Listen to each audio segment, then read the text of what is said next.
people like David Petraeus and Madeleine Albright petitioning Congress to say, look, it's not a good idea to stall the Syrian refugees and their influx into the United States, that it sends the wrong message, and then to ink it, they get Henry Kissinger to agree.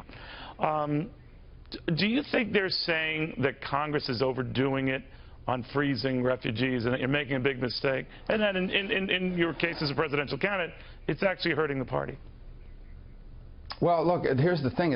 My position isn't that it's not that we don't want to accept refugees, it's that we may not be able to accept most of them, because you can't accept people from that part of the world unless they're fully vetted, and most of them cannot be fully vetted. We just don't have accurate databases or information to vet them against.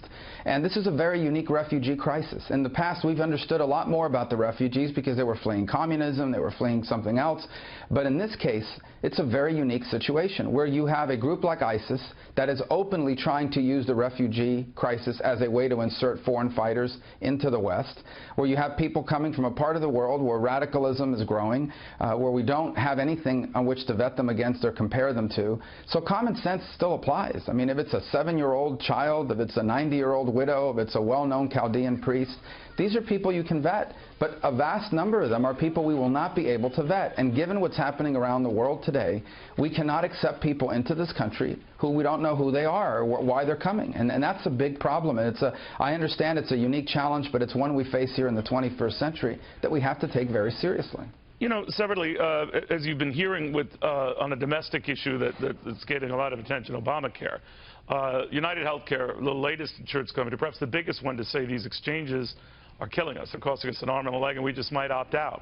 Other insurers, Aetna and a host of others, have said, much as you kind of telegraphed a few years ago, Senator, that they would be coughing up some money and this wouldn't be the draw it was. Now, that is the great backstop for Obamacare, the key funding mechanism.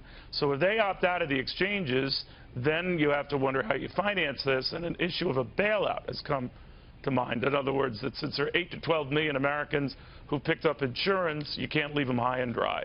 What do you say? Well, we have these exchanges. What people don't realize is that under Obamacare, there is something called a high-risk corridor. It's a bailout fund. And what it basically says is that if these companies participate in the exchange and they lose money, they can go after taxpayer money to bail them out for their losses. Last year, I was successful in getting language at the end of the year in the budget bill that took that bailout money away.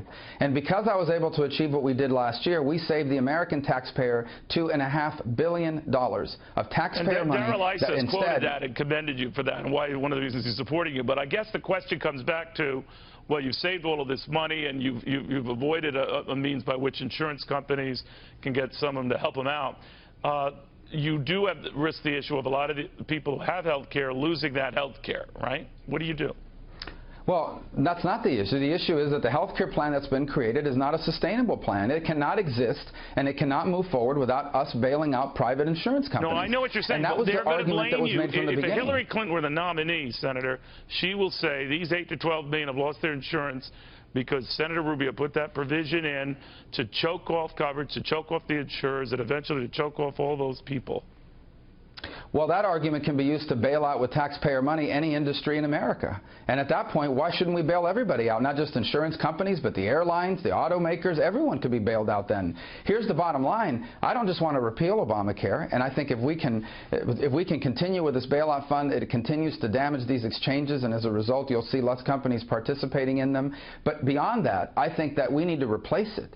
We need to replace it with a system that allows every American, whether it's through a refundable tax credit or their own employers giving them money, to buy any health insurance they want from any company in America across state lines that is willing to sell it to them. That is a much better way to help people get insurance than a plan that requires the American taxpayer to bail out private insurance companies who have decided to cozy up to the Obama administration. All right, we have much more with Marco Rubio. We'll be airing on Your World on Fox News a couple hours from now, where he also talks about the need for tighter national security, where he talks about the need we have to all get our act together to respond to the global terrorist threat, as well as that presidential race where he suddenly finds himself as the fastest surging candidate of the bunch. And I include Donald Trump. He's second to him, but he's moving a whole lot faster.